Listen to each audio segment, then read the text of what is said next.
Chers amis soltériens, je vous propose aujourd'hui le compte-rendu de ma dernière rencontre avec Athéna. À chaque fois, il m'est permis de soulever un nouveau voile, de comprendre un peu mieux les notions qu'elle nous partage par le témoignage de ce qu'elle est. Cette rencontre, je la dois une fois encore à l'enthousiasme de mon amie de cœur, Laïna. C'est grâce à son sourire, sa douce joie communicative et son soutien indéfectible, que je suis encore parvenue à rapporter ce qui suit. Je crois que ces notions sont assez neuves et dès lors peut-être difficiles à comprendre. J'ai en tout cas fait mon maximum pour vous les ramener le plus clairement possible. Si cela vous nourrit, n'hésitez pas à partager. Bienvenue à nouveau auprès de moi, Laïna, Foelia. Je dois vous avertir, ne fixez pas sur moi un regard par trop humain. Élevez-vous au-delà des formes, au-delà des mirages qui dévient votre véritable attention. Je vous ai montré que j'étais humaine, mais vous devez comprendre que je n'ai pas qu'un seul corps. Ma conscience n'est pas identifiée à une seule enveloppe, à un seul nom. Je suis en chacun de ceux qui me donnent forme, qui me permettent d'inspirer leur forme temporelle. Mon action s'accomplit à travers de multiples paires de bras et de mains. Mon regard embrasse autant de contrées que d'êtres qui se relient à ma fréquence. Si vous êtes ici, toutes les deux, c'est parce que vous êtes une partie de moi, tout autant que l'entièreté de mon cœur. Avez-vous compris que vous pouviez être, aussi souvent que vous le souhaitez, mon action sur les plans qui vous correspondent? C'est ainsi que je suis multidimensionnel, et même multiplanaire. C'est en passant à travers le canal que vous avez aménagé dans vos consciences, dans vos cœurs et dans vos corps. Si chaque être humain est lié à un ange, qui est le champ autant que le champ de son intuition individuelle, il peut aussi commencer à comprendre que ces actes inspirés procèdent d'une conscience plus vaste encore, un projet collectif guidé par un champ archangélique. Nous avons à beaucoup déblayer ces concepts à l'heure actuelle. Les mots « ange » ou « archange » ont peu d'importance en eux-mêmes. Plongez-vous dans ce qu'ils désignent. Ne vous arrêtez pas à ce qu'ils évoquent ou provoquent. Plongez-vous dans cette compréhension, à la fois simple et subtile. Si vous appelez « ange » votre connexion à votre inspiration individuelle, n'est-il pas aisé de concevoir une inspiration collective à l'œuvre, au travers de tous ces anges penchés sur vous? C'est elle que je désigne par ce terme « archange ». Je suis la manifestation d'un tel champ de force, et le jeu que je prononce à travers tes mots, Foelia, n'est pas individuel. Il est unifié, certes, mais multiple dans ses manifestations et dans ses ramifications. J'arrive sur votre planète. Je suis déjà en orbite autour d'elle et ma voix se mêle déjà à votre champ magnétique. Je suis en train de m'incarner, à travers tous ceux qui portent cette voix. Je m'incarne dans tous vos groupes de bonne volonté. Chaque fois que vous vous réunissez pour créer ce nouveau monde de perception à 5 dimensions, je suis à vos côtés. Je suis dans chacun de vos actes inspirés par une vision fraternelle de la vie, parce que je suis la témoin de cette unité, pour l'avoir réalisée en moi. Je pourrais vous parler en nous, mais j'aime le jeu parce qu'il témoigne de cette unité, même si nous avons une multitude de corps, incarnant une multitude d'états de conscience. Puis-je me permettre une question, Athéna? Oui, Foelia. Bien sûr. Formule-la, même si je la vois déjà. Y a-t-il d'autres grands êtres comme toi qui viennent actuellement s'incarner, à la manière dont tu le décris, sur notre planète? Je souris parce que ta question limite encore la compréhension de ce que je tente d'apporter. Ouvrez-vous, mes amis soltériens. Ouvrez les oreilles de vos cœurs, de votre cœur unique. Pouvez-vous comprendre, sans les opposer, les concepts d'unité et de multiplicité? Tout être qui travaille à l'unité est automatiquement relié à tous les êtres du cosmos qui font de même. Ainsi, il n'y a qu'une unité. N'est-ce pas logique? C'est pourquoi nous avons déjà fait remarquer qu'il n'y avait qu'une seule fraternité galactique, ou cosmique. Lorsqu'on déclare vouloir faire partie de l'un, à qui peut-on encore s'opposer en essence? Pour décadenasser votre vision, apprenez à embrasser différents plans en un seul regard. En tant que corps, nous sommes plusieurs. Pour parler clairement, il y a plusieurs vaisseaux-mondes qui sont venus à votre rencontre, plusieurs consciences archangéliques aux colorations différentes, mais toutes conscientes d'appartenir à la même flotte, à la même fraternité.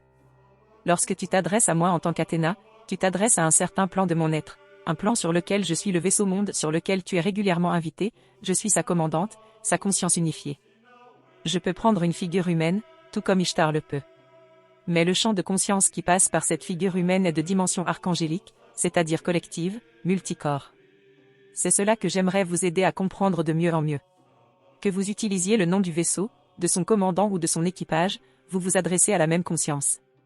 Au-delà de moi, il y a la conscience globale de la flotte d'Ishtar, dont je ne suis qu'une partie, en tant que vaisseau-monde. Lorsque vous vous adressez à Ishtar, vous utilisez le nom de son commandant pour vous relier à toute la fraternité galactique. Au-delà d'Ishtar, d'autres plans fusionnent encore et encore, jusqu'à la source. Pouvez-vous distinguer tous ces plans en un seul regard, comme les déclinaisons d'une conscience qui se ramifie à l'infini, tout en procédant d'une seule source? Si vous le pouvez, alors vous pouvez vous féliciter de ne plus être emmuré dans 3 dimensions de perception. Je pourrais même dire que votre raison, votre logique rationnelle est capable de se décrocher de ses limites pour conceptualiser 4 dimensions spatiales. C'est un peu comme si je vous secouais pour que s'effritent les remparts de votre raison. C'est l'un de mes rôles auprès de vous, si vous accueillez mon action. Oui, Foelia, il y a de nombreux vaisseaux-mondes en orbite autour de votre sphère mère, qui viennent à votre rencontre et s'incarnent à travers tous ceux qui s'en font les canaux volontaires et conscients.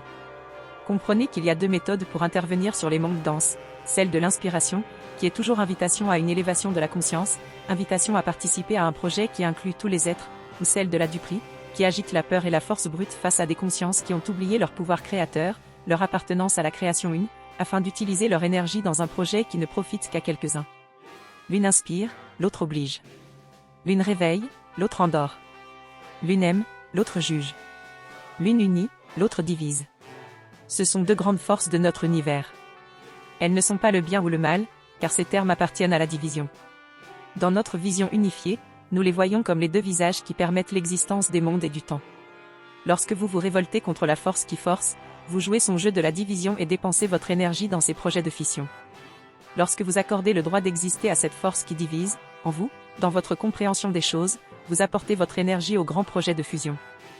Doit-on choisir entre ces 2 forces? C'est le point cardinal, le choix. Choisir l'une au détriment de l'autre? C'est choisir la division. Choisir d'inclure les 2 et de les respecter profondément, c'est choisir l'unité. Peut-on choisir la division? C'est ce que vous faites sans arrêt, sans vous en apercevoir. La nouvelle conscience que nous sommes venus vous partager, c'est cette possibilité de choisir l'unité. Véritablement choisir, ne plus vous laisser embarquer dans des obligations auxquelles on a réussi à vous faire croire, mais donner véritablement votre énergie au projet collectif auquel vous souhaitez participer activement. C'est cela le nouveau choix. Dit en d'autres mots, vous rendre disponible à l'inspiration envoyée par les archanges. Jamais ils ne vous forceront. Ils vous proposeront, vous inviteront. Et à chaque instant vous êtes libre de vous relier à eux ou non. 1000 projets magnifiques et libres fleurissent actuellement sur votre planète. Ils sont tous des tentatives d'incarnation de champs archangéliques. Reliez-vous à ceux qui stimulent en vous l'enthousiasme, l'envie de vous dépasser, la mémoire de qui vous êtes vraiment, les talents que vous portez et que vous pouvez partager. Dès que vous tentez d'agir en groupe, sachez qu'un archange est penché sur vous. Si chacun de vous, individuellement, apprend à se relier à son ange, c'est-à-dire à son inspiration propre, alors cette inspiration se découvrira au service d'une inspiration plus large, profitant à tout le groupe. C'est en cela que l'ère que vous inaugurez est celle de la fraternité. C'est celle de votre reliance avec la conscience archangélique, celle des groupes non forcés, dans lesquels chaque individu est libre et souverain et participe selon sa volonté propre et ses capacités, son enthousiasme. Tous ceux qui cherchent en ce sens sont les fondateurs de la nouvelle humanité. Voilà une nouvelle manière de vous parler de qui je suis, afin de vous rappeler qui vous êtes. Vous aussi pouvez apprendre à fonctionner en groupe, et vous découvrirez que votre conscience devient peu à peu celle du groupe. Vous verrez que, progressivement, vous vous demanderez si vous êtes plus le petit individu qui participe à un groupe, ou la conscience du groupe elle-même qui agit à travers plusieurs individus. C'est ainsi que votre conscience va s'expanser.